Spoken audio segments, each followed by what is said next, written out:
आखिर वो दिन आया जिस दिन का राजा भोज को बड़ी ही बेताबी से इंतजार था। सुबह वो अपने नित्य कर्मों से निवृत्त होकर राज दरबार में आए। ब्राह्मणों ने स्वास्ति वाचन शुरू कर दिया। राजा भोज ने जैसे ही सिंहासन की पहली सीढ़ी पर कदम रखा, सिंहासन में जुड़ी सभी पुतलियां खिलखिलाकर हंस पड़ी। इस चमत्कार को देखकर सारे राज दरबारी आश्चर्यचकित रह गए। राजा भोज भी सहम गया। एकाएक उन्होंने अपने कदम पीछे खींच लिए और पूछा, पुतलियों, तुम हंस क्यों रही हो? मुझ में ऐसी क्या कमी है?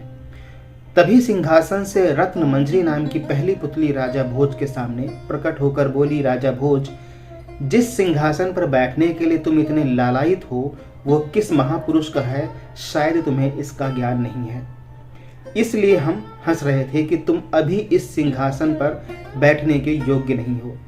ये बात सच है कि तुम तेजस्वी, बुद्धिमान, शक्तिशाली और धनवान हो, लेकिन यह सिंहासन जिसका है वो तुमसे कहीं अधिक शक्तिशाली, तेजस्वी, बुद्धिमान और ऐश्वर्यशाली था। उनका नाम था राजा विक्रमादित्य। मैं तुमको उनके बारे में कथा सुनाती हूँ। उसे सुनने के बाद ही तुम्हें पता चलेगा कि कैसे राजा थे। ये कहकर पुत्री ने कथा सुनानी आरंभ कर दी। प्राचीन काल में जब अम्बावती नामक राज्य में गंधर्वसेन नाम का एक धर्मात्मा एवं प्रतापी राजा राज्य करता था। राजा गंधर्वसेन की 4 वर्णों की रानियां थीं। ब्राह्मण, क्षत्रिय, वैश्याणी और शूद्राणी। चारों रानियों के से 6 पुत्रों ने जन्म लिया। ब्रह्मणी से उत्पन्न पुत्र का नाम ब्रह्मणीत था। क्षत्रिय कोख से 3 संतानें उत्पन्न हुई। उनमें से एक का नाम शंख, दूसरे का विक्रम और तीसरे का भृतहरि था। तीसरी रानी वैश्याणी से चंद्र नामक पुत्र उत्पन्न हुआ और चौथी रानी शूद्राणी से धन्वंतरी नामक पुत्र जन्मा। ब्रह्मणी से उत्पन्न पुत्र ब्राह्मणीत सबसे बड़ा था, इसलिए राजा गंधर्वसेन ने उसे अपना दीवान बना दिया। लेकिन विधाता ने उसके भाग्य में कुछ और ही लिखा था। वो अपनी जिम्मेदारी अच्छी तरह नहीं निभा सका और एक दिन चुपचाप राज्य छोड़कर कहीं चला गया। कुछ समय भटकने के बाद वो धरा नगरी पहुंचा, जहां उसके पूर्वज रहते थे। वहां उसने ऊंचा ओहदा प्राप्त किया और एक दिन वहां के राजा का वध करके स्वयं राजा बन गया।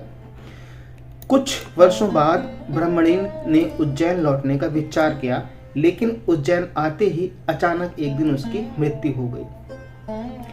अब क्षत्रिय के बड़े पुत्र शंख को शंका हुई कि उसके पिता विक्रम को योग्य समझकर उसे अपना उत्तराधिकारी घोषित कर सकती हैं। इसलिए एक दिन उसने अपने सोते पिता पर हमला करके उनकी हत्या कर दी और स्वयं को राजा घोषित कर दिया।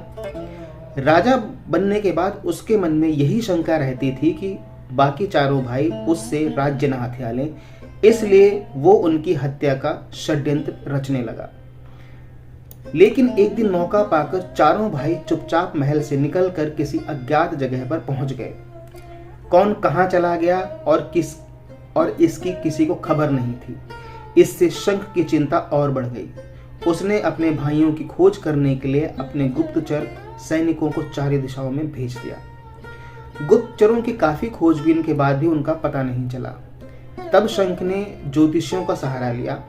उसने ज्योतिषियों को बुलवाया। ज्योतिषियों ने ग्रहों, नक्षत्रों की विद्या से अपने ज्ञान के अनुसार यह भविष्यवाणी की कि 3 राजकुमार तो जंगली जानवरों के शिकार हो गए तथा चौथा राजकुमार विक्रम घने जंगल में एक सरोवर किनारे एक कुटिया में रह रहा है और कंद मूल फल खाकर घोर तपस्या कर रहा है। ज्योतिषियों की भविष्यवाणी सुनकर शंख की परेशानी और बढ़ गई, क्योंकि अन्य तीनों भाइयों की अपेक्षा उसे विक्रम से अधिक खतरा था।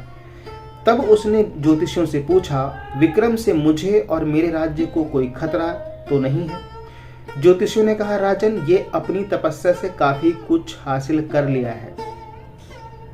अब वो पहले जैसा नहीं रहा। अब वो काफी ज्ञान और विवेक का मालिक बन गया है। उससे बहुत अधिक खतरा है।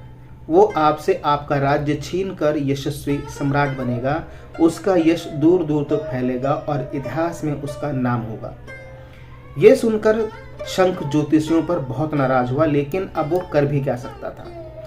उसकी परेशानी और बढ़ती गई। ज्योतिषियों के जाने के बाद उसने अपने समस्त दरबारियों को बुलाया और उनसे विचार विमर्श कर विक्रम की हत्या की योजना बनाई। उसने अपने गुप्तचरों को विक्रम की खोज के लिए भेजा। बहुत खोजबीन करने के बाद आखिर गुप्तचरों को विक्रम का पता मिल गया। गुप्तचरों ने वापस आकर शंख को ये खबर सुनाई। ये समाचार सुनकर शंख अत्यंत प्रसन्न हुआ। उसने अपनी इस योजना में एक तांत्रिक को भी शामिल किया। उस तांत्रिक से कहा, तुम विक्रम को भगवती काली की आराधना के लिए तैयार करना, मैं वहीं मंदिर के पिछवाड़े छिप जाऊंगा। जैसे ही विक्रम भगवती काली की आराधना करने के लिए अपना सर झुकाएगा, तभी मैं अपनी तलवार से उसकी गर्दन काट दूंगा। ये योजना बनाकर शंख तांत्रिक को जंगल में सरोवर किनारे विक्रम की कुटिया पर ले गया। तांत्रिक ने विक्रम को भगवती काली की आराधना के लिए राजी कर लिया और उसे लेकर मंदिर में आ गया, जहां शंख पहले से ही छुपा बैठा था। तांत्रिक ने विक्रम को भगवती काली माता की प्रतिमा के आगे सिर झुकाने के लिए कहा। विक्रम को खतरे का आभास हो गया था। उसने तांत्रिक को अपना सिर झुकाकर सिर झुकाने की विधि दिखाने को कहा। जैसे ही तांत्रिक ने सिर झुकाया, विक्रम चालाकी से अपने स्थान से हट गया। मंदिर के पिछवाड़े छिपे शंख ने आकर झट से तलवार निकाली और तांत्रिक को विक्रम समझकर उसकी गर्दन काट दी। तभी मौका पाकर विक्रम ने शंख के हाथ से उसकी तलवार खींच ली और एक ही झटके में शंख की गर्दन धड़ से अलग कर दी। इस तरह विक्रम ने माता पिता की हत्या का प्रतिशोध लेकर अपना राज्य वापस ले लिया। राज्य पाने के बाद विक्रम ने ऐसा न्याय किया कि प्रजा में उनकी जय जयकार होने लगी। उन्होंने अपनी प्रजा को सुखी और संपन्न बनाने में कोई ऐसा कसर नहीं छोड़ी। इतनी कहानी सुनने के बाद रत्न मंजरी नाम की वो पुतली बोली, राजा भोज, इस तरह से विक्रम ने अपना खोया हुआ राज्य प्राप्त किया और पिता की हत्या का भी प्रतिशोध ले लिया। अगर तुमने भी कोई ऐसा ही कार्य किया हो तो इस सिंहासन पर बैठ सकते हो। ये सुनकर राजा भोज चुपचाप खड़े हो रहे। उनके पास इस प्रश्न का कोई उत्तर नहीं था। तब पुतली हंसती हुई बोली कि और सुनो राजा भोज, राजा विक्रमादित्य के हाथ में यह सिंहासन कैसे आया और वे विक्रम से विक्रमादित्य कैसे बने, मैं यह सब तुम्हें बताती हूँ। सुनो, विक्रमादित्य को शिकार खेलने का बहुत शौक था। एक बार शिकार खेलने के लिए वो जंगल में गए। अचानक एक हिरन का पीछा करते करते जंगल में काफी दूर निकल गए, लेकिन हिरन उनके हाथ नहीं लगा। थक हार कर वो एक पेड़ के नीचे बैठ गए और इधर उधर नजरें दौड़ाने लगे। उन्होंने देखा वो एक ऐसे वीरान जंगल में है जिससे बाहर निकलने का भी रास्ता नहीं सूझ पड़ता था। तभी उनकी दृष्टि दूर एक चमकदार महल पर पड़ी। वो अपने घोड़े पर बैठे धीरे धीरे चलते हुए उस महल तक पहुंच गए। वो महल लूत वर्ण का था, जो कि राजा बाहुबल का दीवाना था। उसने विक्रमादित्य का स्वागत सत्कार किया। उसने विक्रमादित्य को बताया कि आप यशस्वी राजा बनेंगे, लेकिन उसके लिए आवश्यकता है कि राजा बाहुबल आपका राज तिलक करे। उसने ये भी बताया कि हमारे राजा महादानी हैं, आप अवसर पाकर उनसे अद्भुत स्वर्ण रजित सिंहासन मांग लीजिए, जिसे भगवान शंकर ने प्रसन्न होकर उन्हें भेंट स्वरूप प्रदान किया था। वो सिंहासन आपको चक्रवर्ती सम्राट बना देगा। यह सुनकर विक्रमादित्य राजा बाहुबल के महल में गए। राजा बाहुबल ने उनका उचित स्वागत सत्कार किया और उनका तिलक करके उन्हें चक्रवर्ती सम्राट घोषित कर दिया। जब विक्रमादित्य ने उनसे रत्न जड़ित सिंहासन की मांग की तो राजा बाहुबल ने उन्हें सिंहासन का सच्चा अधिकारी समझकर उसे देने में कोई संकोच नहीं किया। कुछ दिन तक राजा बाहुबल का आतिथ्य स्वीकार करने के बाद राजा विक्रमादित्य सिंहासन लेकर अपने नगर लौट आए। सिंहासन को प्राप्त करते ही उनका नाम चारों ओर फैल गया। दूर दूर से राजा धीराज महाराज राजा विक्रमादित्य को बधाई देने पहुंचने लगे।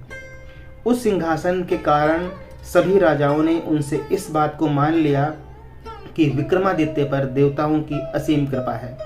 सभी ने उन्हें चक्रवर्ती सम्राट मान लिया। इतना कहकर वो पुतली अदृश्य होकर सिंहासन पर अपने स्थान पर समा गई। कथा सुनकर राजा भोज ने उस दिन सिंहासन पर बैठने का विचार छोड़ दिया और यह सोचकर वापस अपने महल में लौट आए कि अगले दिन अवश्य सिंहासन पर बैठूंगा। साथियों, ये थी वो कहानी। यदि आपको कहानी पसंद आई हो तो लाइक और शेयर ज़रूर कीजिए। चैनल पर नए हैं तो सब्सक्राइब ज़रूर कीजिएगा। मिलते हैं कल एक नई कहानी में। तब तक के लिए जय हिंद, जय भारत।